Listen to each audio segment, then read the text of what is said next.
afternoon. My name is Jeff Wells. I'd like to welcome you to the Brown Bag History Lecture Series sponsored by the History Department of the University of Nebraska at Kearney. The series is offered in partnership with the Nebraska State Historical Society. Lectures are held on the second Wednesday in selected months at the Kearney Public Library. A schedule for the series, as well as information about all of the History Department's programs, may be found at www.unk.edu/academics/history. Check it out. Information about all of the Society's programs and services may be found at history.nebraska.gov. If you're not already a member, I encourage you to join. Benefits of membership include subscriptions to Nebraska History Magazine, use of a microfilm reader and printer at the Society's library archives in Lincoln to make free copies from microfilm, free admission to the Society's 7 historic sites, reduced fees for children's classes, tours, after-hours events, and similar activities where there is a fee, and discounts at the Society's landmark stores, at the History Museum in Lincoln, the State Capitol, and at Chimney Rock. Before I introduce today's speaker, I want to thank the UNK History Department, the Kearney Public Library, and the Nebraska State Historical Society Foundation for the financial support which allows us to tape and broadcast these programs throughout the state.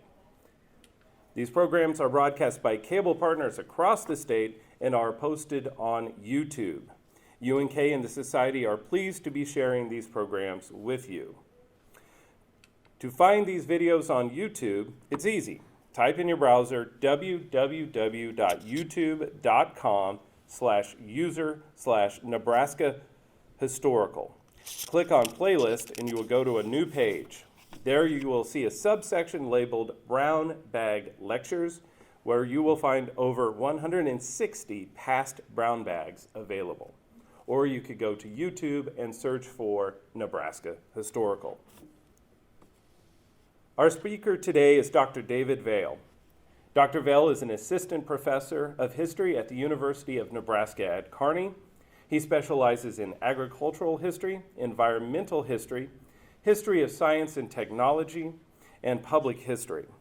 Dr. Vail holds a bachelor's degree from Southern Oregon University, a master's degree from Utah State University, and a PhD in history from Kansas State University. He has published articles in Kansas History, Endeavor, and Middle West Review, and is the author of a new book, Chemical Lands, Pesticides, Aerial Spraying, and Health in North America's Grasslands since 1945, published 2018 by the University of Alabama Press. He also serves as advisor for the UNK History Department's Phi Alpha Theta chapter, Pi Nu, and is a book review editor for The Public Historian. For those of you who are going to be interested in asking questions after Dr. Vail's presentation, please wait until the end to ask questions. And when you have a question, please step over to the microphone. For now, please join me in welcoming Dr. Vail.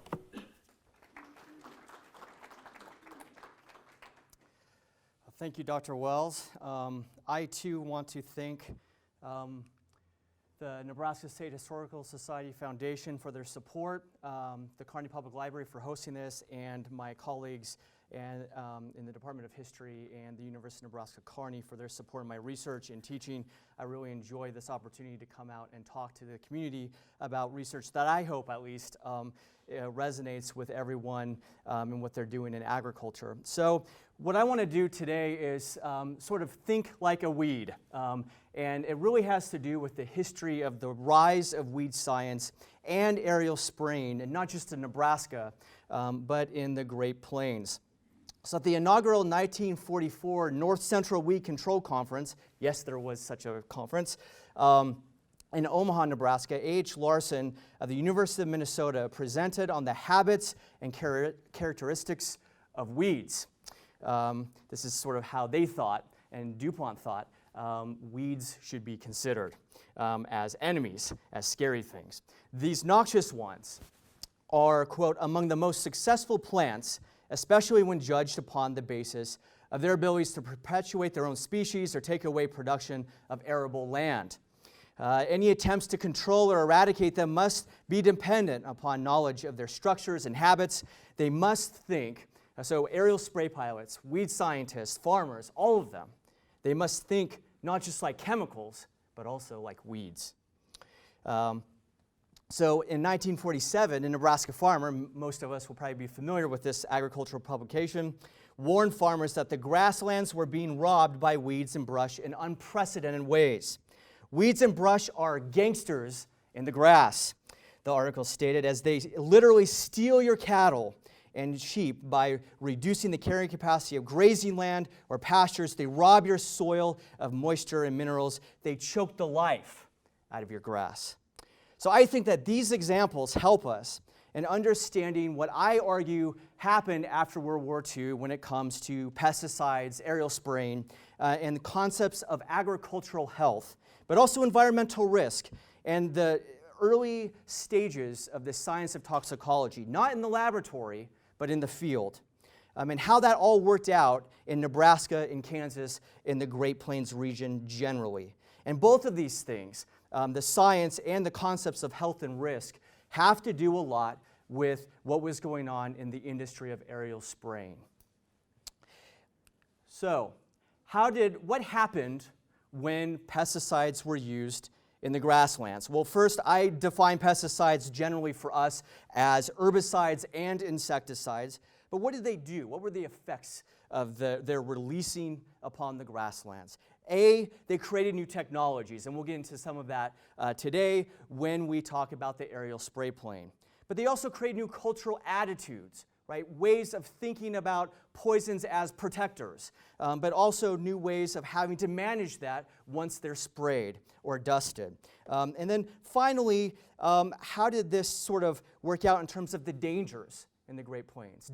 One of the questions that my research in my book asks, did the practitioners, the people actually using the pesticides, did they have any curiosities about risk, did they worry, right, how it was sprayed, what happened when it left the plane and touched the field? And it turns out they did, and that's part of what my research is all about.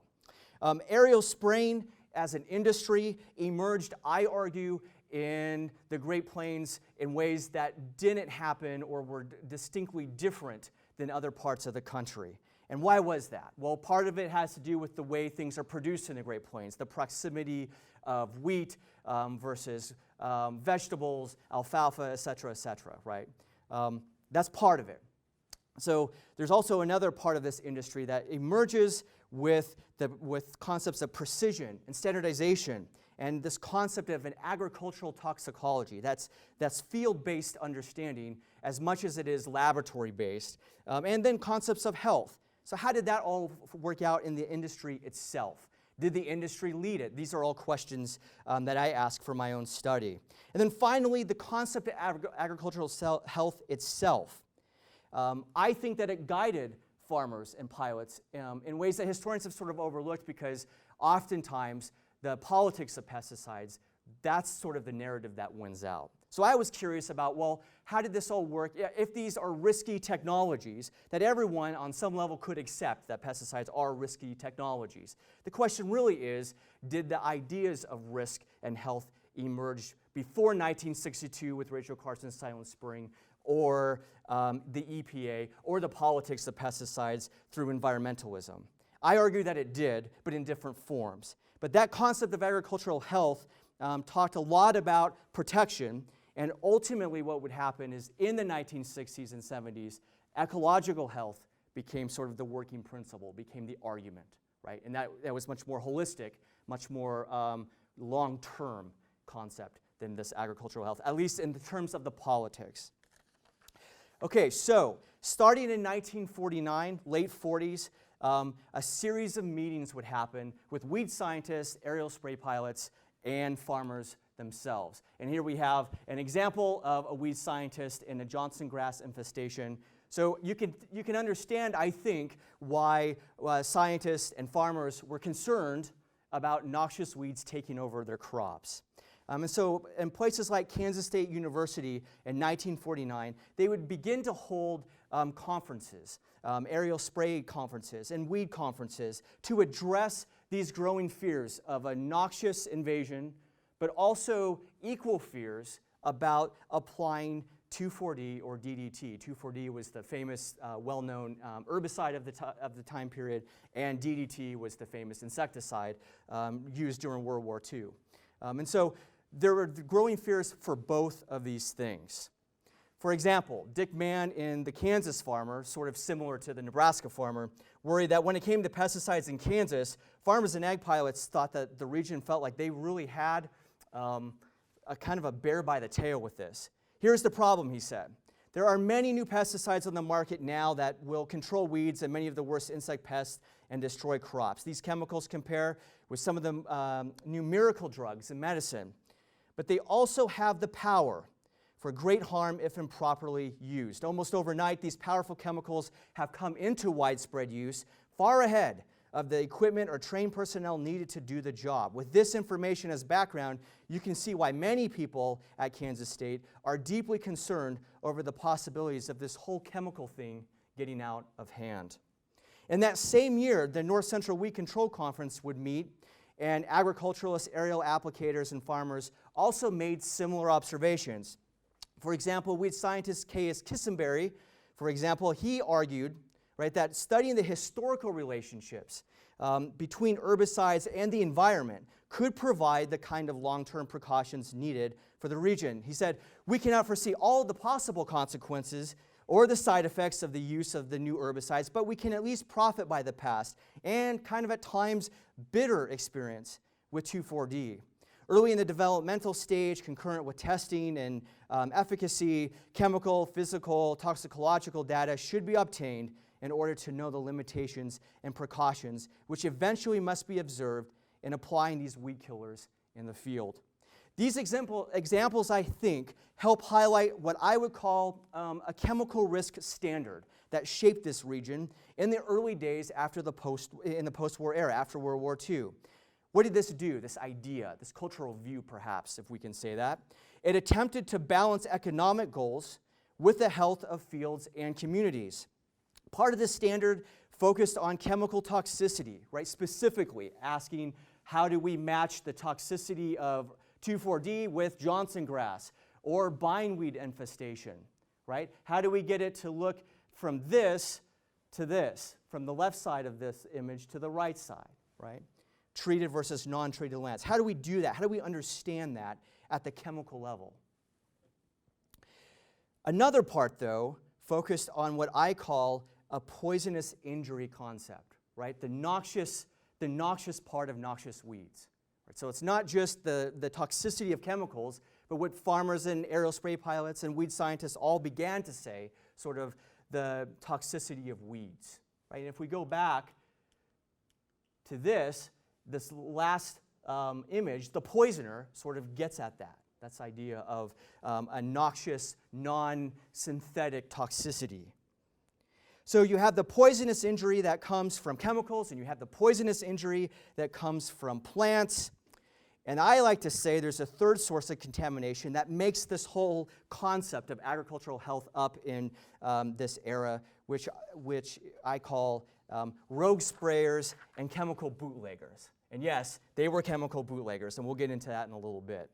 So pesticides, I would say, were changing the regional landscape here in intended and unintended ways. And so farmers, ag pilots, and weed scientists, they had to adapt to all of this. They had to adapt to these changes.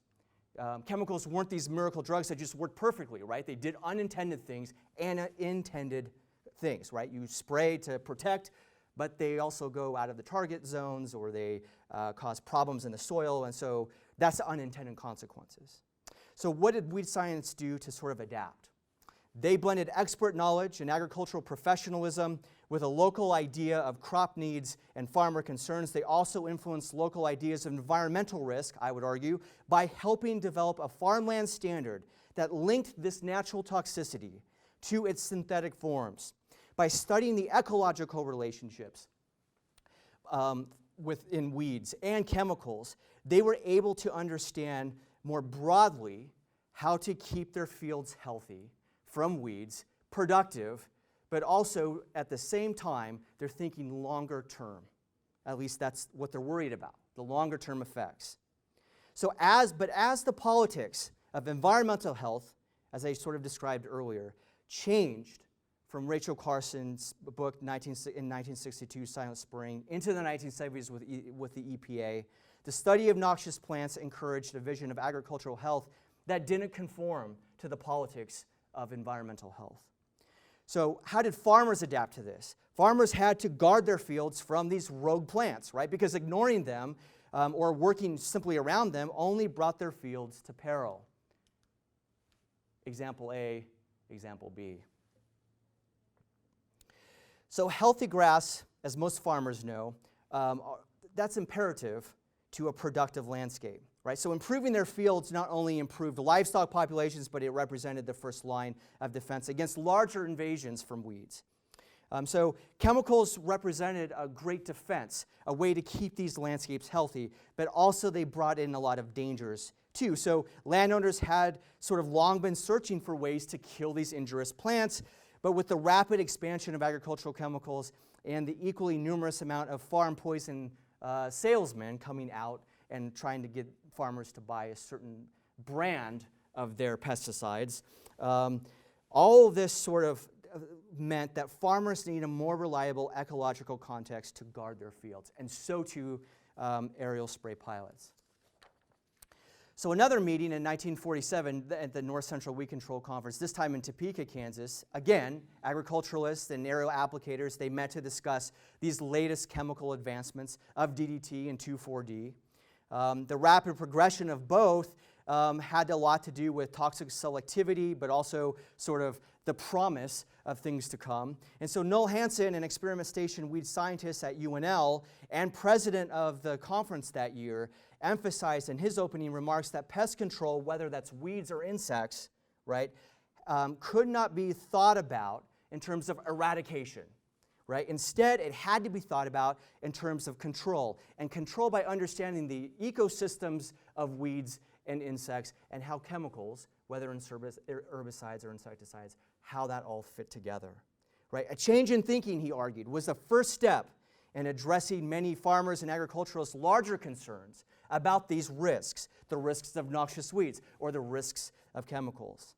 And so how do they do that? If correctly understood, Hansen said, through an ecological lens, then pesticides had the potential to create a farming utopia. He said, well, that's a little bit of a stretch. However, Hansen warned that the audience that pesticides generally were potent tools, and they could probably understand that in the audience, right? But often, chemicals tended to move beyond what was prescribed, either on the label or in the intent of the user. And so there's this great promise, but also could be deadly consequences. So new relationships were needed, he said, between farmers and scientists and aerial applicators. All of this had to come together for this to work. So how did aerial spray pilots proceed with this? Musk missiles were attacking Kansas in the 1940s. Aerial spray pilots decided that they also need to learn the sort of ecological implications of aerial spraying, chemicals, herbicides, insecticides, and the land. So, and why is that? Weeds occupied a long-standing environmental place in the grasslands, especially as the grasslands were becoming increasingly produced upon, right? They allowed invaders of the highest order. So these weeds are not, these noxious weeds, I think this is an important point, they're not just sort of plants out of place, right? They're competing for soil, they're competing for land space. Weeds also created microenvironments for insects, right? They reduce soil fertility, they threaten other organisms. So chemicals worked in part to curb these invasions and disruptions, but they also, again, offer dangers of their own. So in this context, Larson and aerial spray pilots and farmers, they designed two concepts of toxicity, which I sort of introduced before. One is synthetic toxicity. They had to understand that. But they also had to understand the non-human toxicity that comes from noxious weeds. Okay. So they also would broadcast this out in publications like the Nebraska Farmer to talk about not just what kind of weeds are dangerous, but the control methods and the rate that is prescribed in different parts of their time of treatment, right, their growth cycles. So weed scientists and aerial applicators, right, they're recognizing that they had to conform to the patterns of agricultural poisons and the environmental characteristics of the region or risk hazards to their crops, communities, and personal lives. So learning from these noxious ones meant mixing chemicals according to biological properties of weeds and insects, not just spraying them, right? Not just delivering them upon the landscape. They had to pay attention to how poisons interacted with the larger environment. They had to understand how those chemicals transformed it, and they had to understand the hazards of misuse. So speaking about the various formulations of 2,4-D and how to do this, how to accomplish all of this precision when the science really is just coming on board. L.L. Coulter argued on his panel, he's an aerial spray pilot, his paper was From Test Tube to Aerial Operator. He argued that pilots needed to employ this kind of general analysis, becoming more environmental and ecological and chemical, not just economic analysis about the role chemicals play in allowing production to happen. And he said that, quote, aerial application of herbicides is not just a barnstorming proposition. It is a science requiring that the operator be as well grounded as possible in the technical aspects of the problem which he is undertaking to control. He said that aerial sprayers must consult with local agricultural authorities, specifically weed scientists, who are known to have carried out such research on these types of problems. And he said it cannot be overemphasized. The success in aerial weed control depends on the sound application of results from field testing by well-informed pilots. And when he said well-informed pilots, he meant that they had to be ecologists and entomologists and chemists, not just pilots, right? So in essence, many weed scientists and aerial applicators, as well as a growing number of farmers, realized that their production ideas, again, they had to conform to these larger relationships as their tools, methods, and spraying policies to the chemicals they used, right? So it can't just be one mentality, right? That they had to think about adapting their practices and their tools in that practice to this. A farmland toxicity concept began to emerge then in the region, not just in Nebraska, but Kansas, the Dakotas, other places, that would guide the region's users toward more standards, technological adaptations, and behaviors, cultural views, that followed the contours of what I would call is happening in the grasslands during this era, which is it's increasingly becoming a chemical agricultural landscape, less natural, more produced, right? And that is, pesticides is basically converting the grasslands to a chemical agricultural landscape. So throughout the 1950s, these larger worries then begin to emerge, not just from the region, but in other parts of the country. One way that the worries are addressed are by local practitioners, and what I call in the book kind of practitioner science, taking sort of what they're learning in different handbooks or agricultural extension reports and then testing it for themselves in their own fields and in their own hangars. And one of those sort of farmer pilots is Donald Pratt, and he started a PT Air Service after World War II in western Kansas, and by the early 1950s secured all of the wheat contracts in the western part of that state, and then did also contracts in Nebraska for different things, and went up to the Dakotas to protect different crops. I don't think he ever flew in Oklahoma, but he was definitely one of the main examples in this region of a farmer pilot who has helped shifting this industry to address these worries, to address these problems. Another had to do with a collaboration between federal, state, and local experts.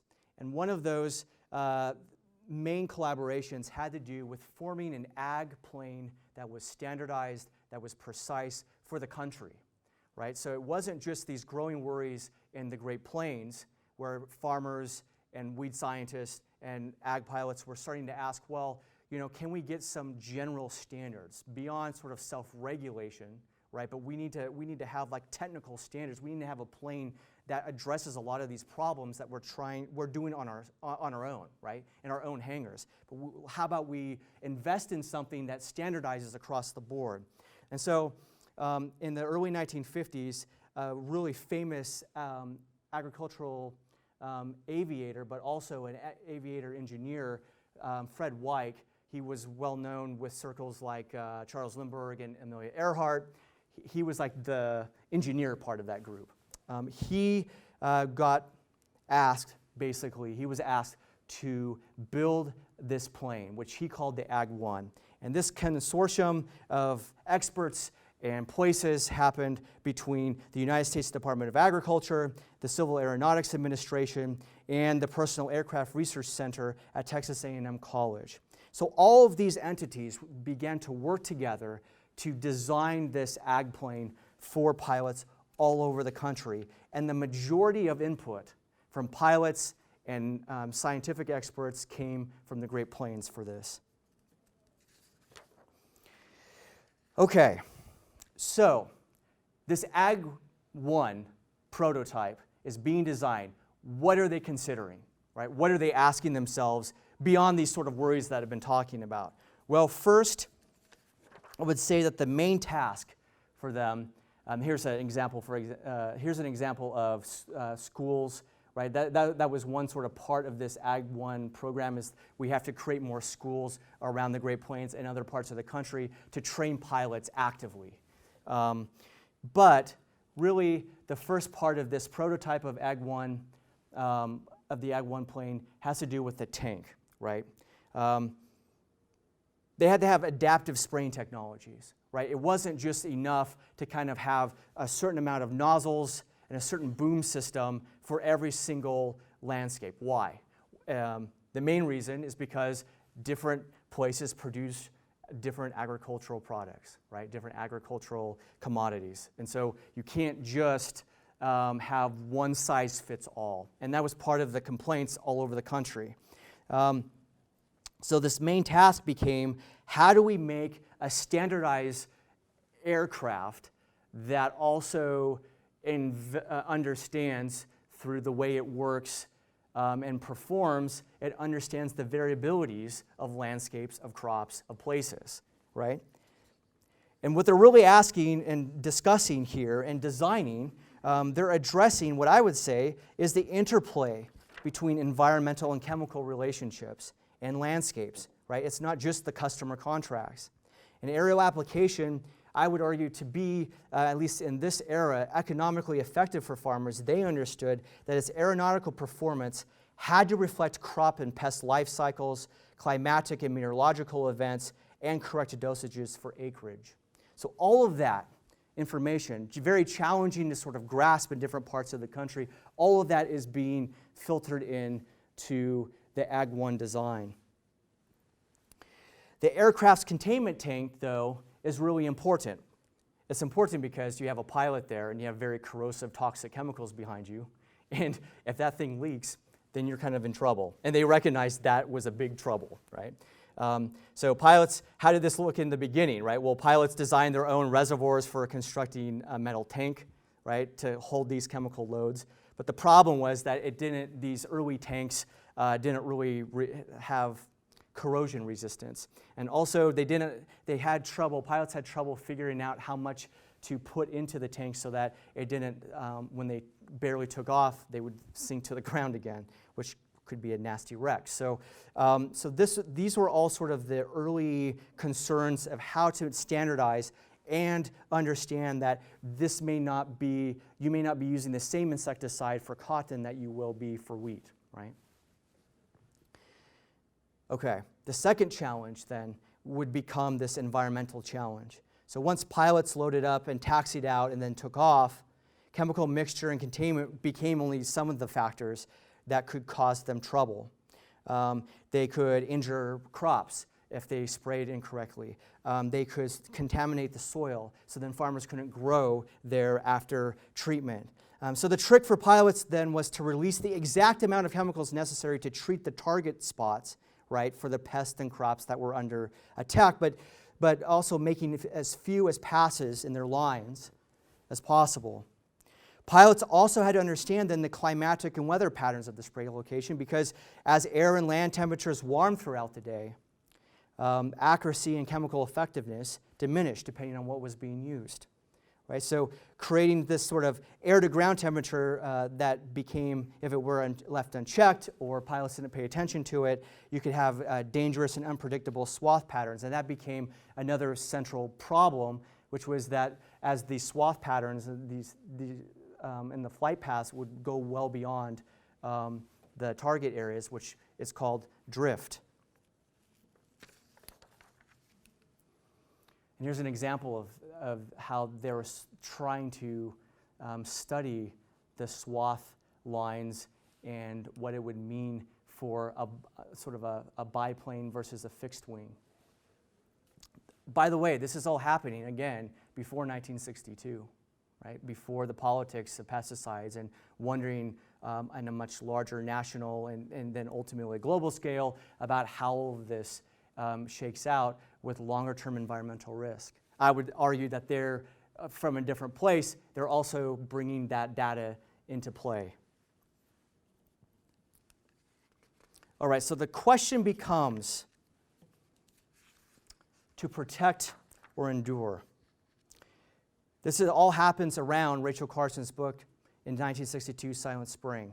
A biologist, Rachel Carson, began to worry that the amount of agricultural chemicals being used, specifically DDT, but the amount of agricultural chemicals being used had long-term dangerous effects on human and non-human life.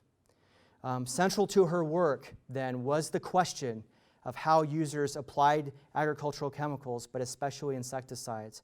Now, because of the politics, everyone kind of missed this. Carson never argued for a complete banning of DDT, which was the main insecticide that she sort of took on. Nor did she suggest, necessarily, that farmers stop using chemicals entirely.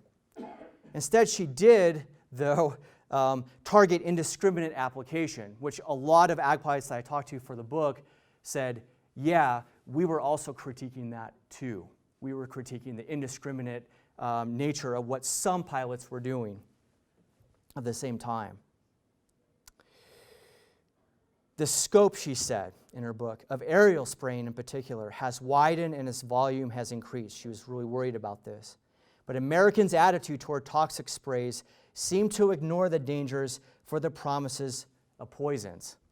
Silent Spring then did not look kindly on aerial spraying. She would go on to say that although today's poisons are more dangerous than any known before, they have amazingly become something to be showered down indiscriminately from the skies. And she has a chapter in her book called Indiscriminately from the Skies. Not only the target insect or plant, but anything, she said, human or non-human, within range of the chemical fallout, has known the sinister touch of the poison. So for her, health was ecological. It encompassed humans, non-humans, and the environment in a holistic way. So the question becomes for aerial spray pilots, which side are you on, right? Are we here to spray for protection, or are we committing our rural communities to a larger environmental risk, according to Rachel Carson, and the growth of an environmental movement in the 1970s would argue something similar about agricultural chemicals and industrialism generally, industrial agriculture. So this becomes the central question. The problem with this is that it also meant that you were either on one side or another side, right? It becomes an either or. All right, so let's talk about these people. So part of the critiques, not just in Silent Spring, but the growing politics of critiquing agricultural chemicals and industrial agriculture had a lot to do with accidents from aerial sprayers, right? they would be reported, and then environmentalists would say, see, here's an example of how dangerous this is. And that is, and the danger was real, right? Aerial spray pilots would argue, and did, that those types of pilots were part of this black market group that I call rogue sprayers and chemical bootleggers. They were never really named in any of the records. But aerial spray pilots would say that these two groups were at fault, that the majority of industry pilots were meeting at these conferences, were concerned about these asking longer term questions, concerned about these longer term risks. So how did they play this in the politics? Basically, it was just part of the either-or narrative. But what were these sort of so-called rogue sprayers or chemical bootleggers doing? What made them do illegal actions, right? Well, that also shows us, I think, that there's a growth of state-based regulation on aerial spraying and within the industry that is matching the larger federal growth of regulatory efforts from entities like the EPA. But what were these renegade operators doing? Well, first of all, they're failing to pay attention to any sort of wind direction or geography or target fields. Oftentimes, you would have these pilots, for whatever reason, I never could really figure out why they would do such a thing with chemicals, but they would just spray willy-nilly, or they would chase farmers down in their fields, not quite like the movie North by Northwest, but that's sort of the imagery that actually emerges from the records. And so someone like Don Pratt would call these rogue sprayers, well, they're just itinerant, irresponsible, illiterate pilots who got a thrill out of illegal buzz jobs, is what he said. They were haphazard in their practices, and many chemical mishaps were the result. Now, chemical bootleggers are also interesting because they would sort of do a few things. They would first sort of mix and match chemicals according to what farmers wanted, not actually what they were selling. So they would first, and they had the term for it actually, they call it incorporating. So they would sort of mix a little bit of DDT and then a little bit of 2,4-D. Those are both toxic applications, but one's an insecticide and then also one's an herbicide, right? And so they would mix it in these sorts of vats, no protection really, except overalls, that's not really a protection, right?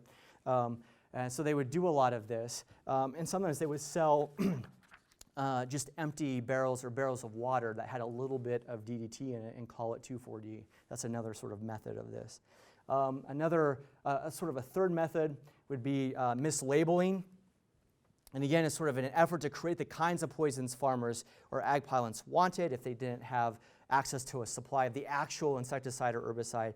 They would just sort of save labels from older chemicals and paste them onto new ones, or just come up with their own concoctions that didn't really even have herbicide or insecticide in them. And when would you find that out? You would find that out after you treated the field and nothing happened, or it burned everything in the field, right? All right, so where did all this go then?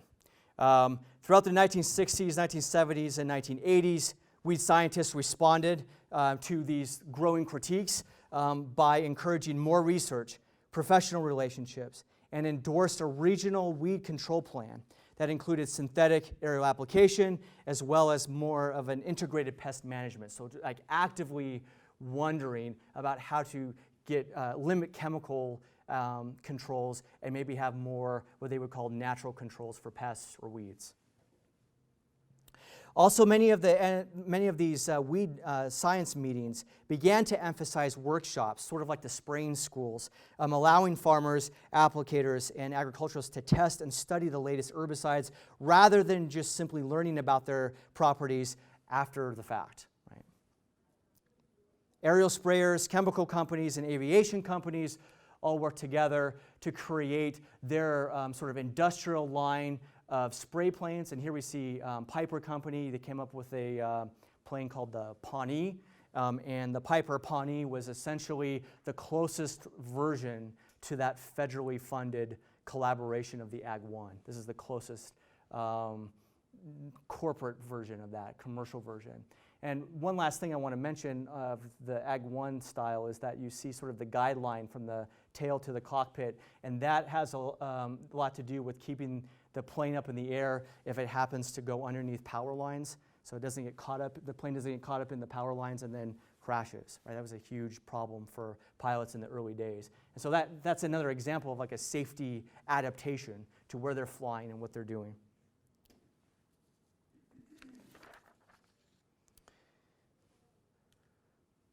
Cessna here has, this is my favorite, if I'm allowed to have a favorite ag plane, I think the Cessna AG Wagon would be my favorite.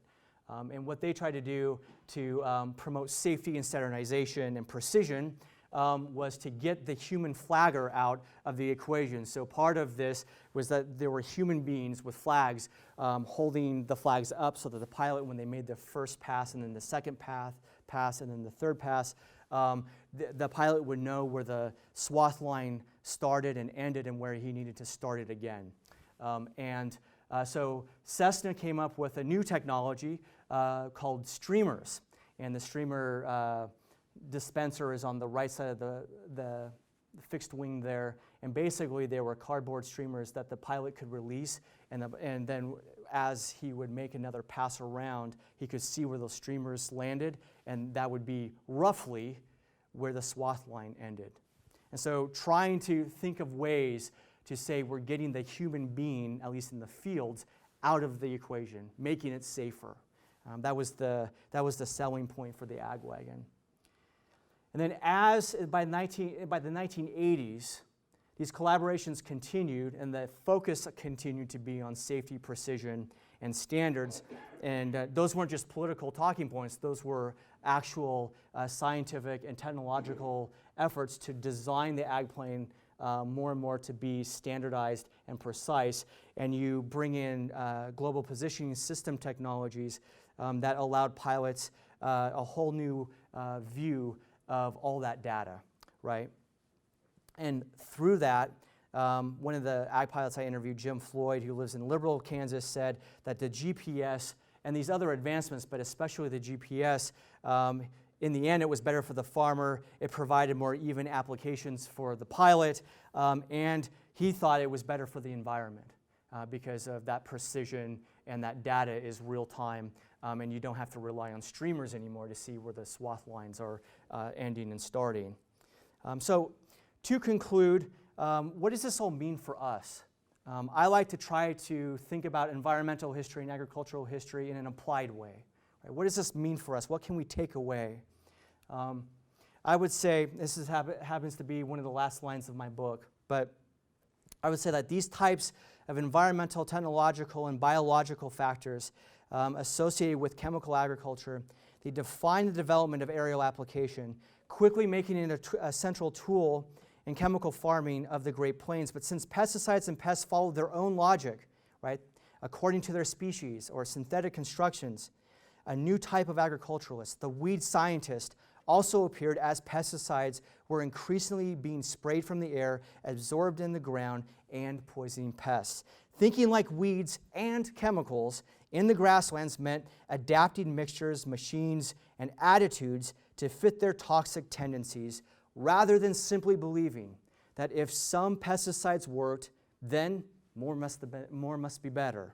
However, the view of agricultural health and chemical risk that landowners, pilots, and weed scientists expressed about spraying their fields that resulted from these relationships would change in the aftermath of Rachel Carson's Silent Spring. Their vision would have to adapt to a new national politics and ongoing regional realities that increasingly saw environmental health to mean something different than agricultural health when it came to pesticides. So for us, I think that this history tells us that we need new collaborations, and probably where the politics still remains with pesticides, unconventional partnerships. I think that that's what this history teaches us. That pilots, landowners, scientists, policymakers, activists, and yes, historians will need to forge unexpected alliances and unconventional partnerships to secure the future health of agriculture as well as the greater environment. Thank you, and I'm excited for your questions.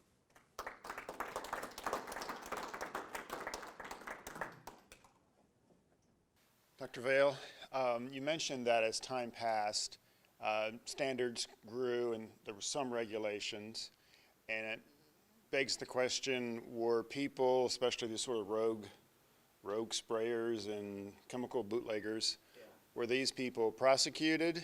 And, you know, are we talking about local, state, or federal laws that would be applied here? What happens if something does go wrong? Who holds them responsible?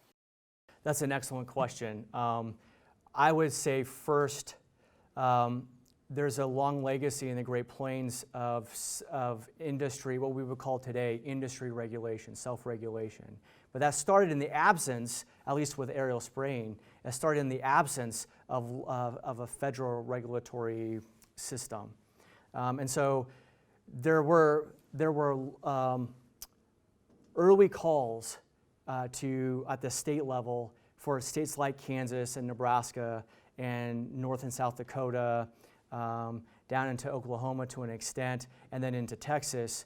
There were calls across the board for more state-based legal ramifications, not just in terms of the regulatory structure of it, but like the consequences, right? Because what was happening was that you would get, especially in the 1950s, you would sort of get everyone excited. Everyone wanted to be an ag pilot, it seemed, and you get a lot of them that would train with a pilot like Don Pratt, who really worked hard to not just teach them how to fly well, but also the chemistry of insecticides and herbicides, how those things worked out in different types of soil and affected different types of pests and affected different types of crops. And Pratt, for example, did all of that in his own hangar, right? So he created his own test plots. So you had sort of these efforts in the industry to self-instruct and self-regulate.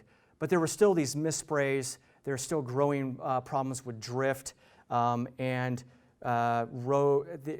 you get rogue sprayers into the mix, then it becomes an issue of, well, what do we do to stop them? Because you can't just tell them, stop doing that, please.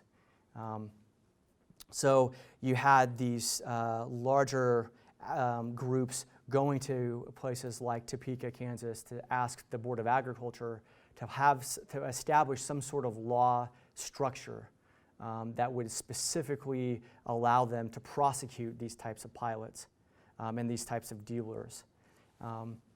And so that was one sort of response to that. Then it's interesting that when the 1960s and 1970s politics sort of emerged, where now they're sort of on the wrong side of all of this, then it becomes an effort to try to defend their industry by showing how they regulate. So it becomes a talking point then. All the while, these rogue sprayers and bootleggers, it's constantly a problem that they're trying to address.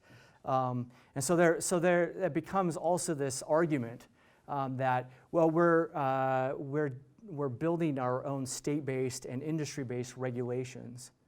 And so why does the Environmental Protection Agency, why do they get to say we have to add more regulations onto that? And so that becomes a talking point in the highly charged politics of the 1970s. So that's, in a nutshell, that's sort of the history there. Dr. Vail, I'd like to follow up and ask, did some of the states take the lead in being pro-environment, or were they all anti-weed? Just no pun intended. We left Colorado out of your map. But seriously, were some states saying, this is really bad for our citizenry, or was that in existence of any state? Did any state stand out? No. Sit back and listen to your response. I would say yes in two respects. States like Kansas and Nebraska pursued the legal parts of like what happens when a consequence of when you misspray, or a consequence of not following the protocols that were established. So like the way it worked is that the industry would establish like protocols that it did that were effective but also safe, and that became an increasing tension, right? Between what was actually safe and what the industry said it was safe, and then that was part of the tension later on. And another example, I mean, the Environmental Protection Agency at the federal level, they produced, and I think it was in 1975, it may be in 1974, but they produced a guidebook for the country about aerial application. And part of that was building on what the USDA had already produced throughout the 1950s. But they also sort of expanded it to environment and used Great Plains examples within that manual as, you know, sort of had to make this balance between the health of fields for economic reasons and production, but also the health of a larger environment. So you had individuals speaking out too, and that's another part that's important in the book, which is that, you know, you had farmers writing. One farming family in western Kansas wrote to President Eisenhower in the 50s and said, "We're really concerned about the larger environmental effects of these sprayers on not just our fields for economic reasons, but the longer-term health of our communities. What are you doing about it?" And that was in the 1950s, right? So that's like almost a decade, I would say it's about a decade before. So, and you have examples of that all the way through the 1960s and 70s, saying, okay, well, you know, on one hand, we can understand how this can protect our crops, but we're also worried about this drifting into our rural communities. So there are a lot of individuals standing up and asking those questions very publicly.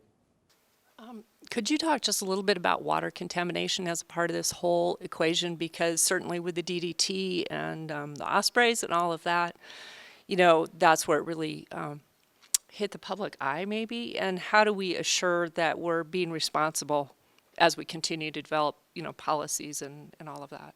Yeah, that's a good question. I think that for a lot of aerial spray pilots, this was part of the critique of the rogue sprayers and chemical bootleggers, because often they would use much more poisonous alternatives. So like after the, I just should say that there's a lot of historical evidence that shows after the restriction of DDT in the 1970s, what ended up happening, unintentionally, but what ended up happening is more toxic alternatives came on board. So things like parathion, which there was a major spraying accident in outside of Wichita at the sort of mid to late 70s with parathion, and it poisoned the water, so it killed all of the fish in lakes. It poisoned all of the cattle, and it burned all of the crop, and so that withered it. And so that's out of that. One example, the industry tried to fight back and say, well, we're working with farmers and other groups to mitigate these types of risks, right? But then an author, maybe Rosenstein or Lewisstein, I think, wrote this book, America the Poisoned. And in that book is a very much of a polemic on an environmentalist side, but saying that this is why aerial spraying is the worst kind of industry to protect our environment. We have to get rid of it. And he used these sorts of examples. And so it kept the less collaborative, more defensive at that point.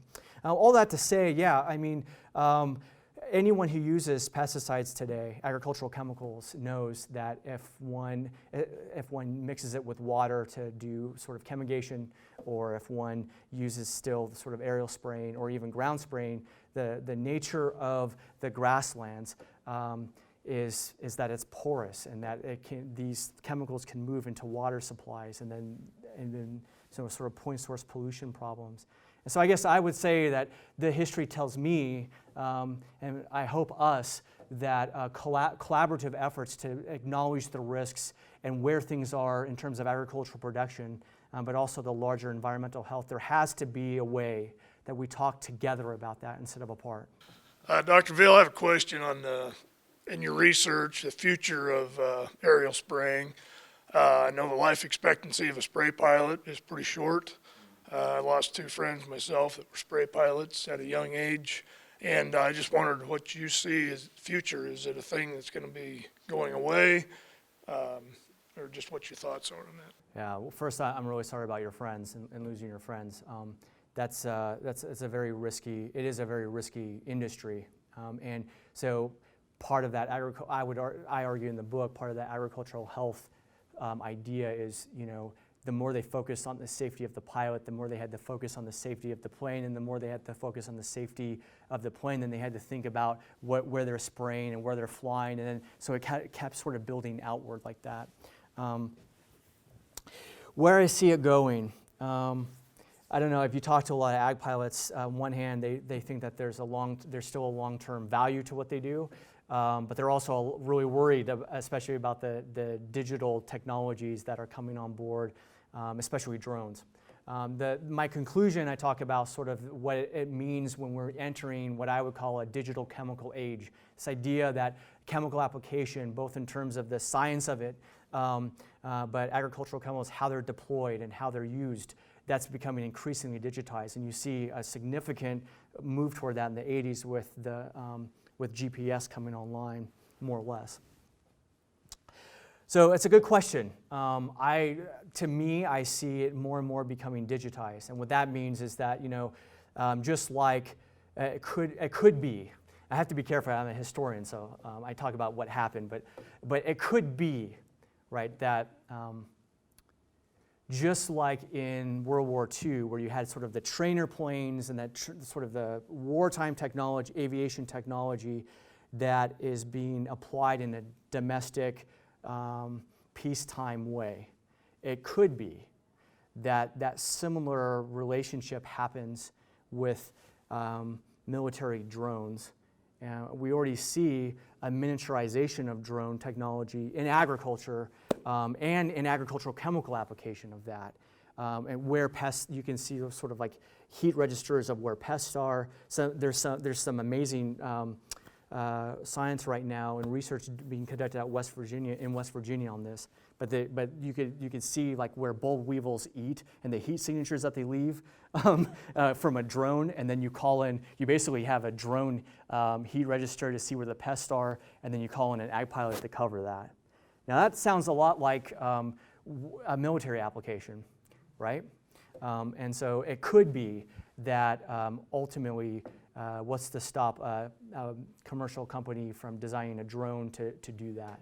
Now, I would ask like Jim Floyd and these others, hey, what are you guys thinking about that? Because that's taking the pilot almost completely out of the equation.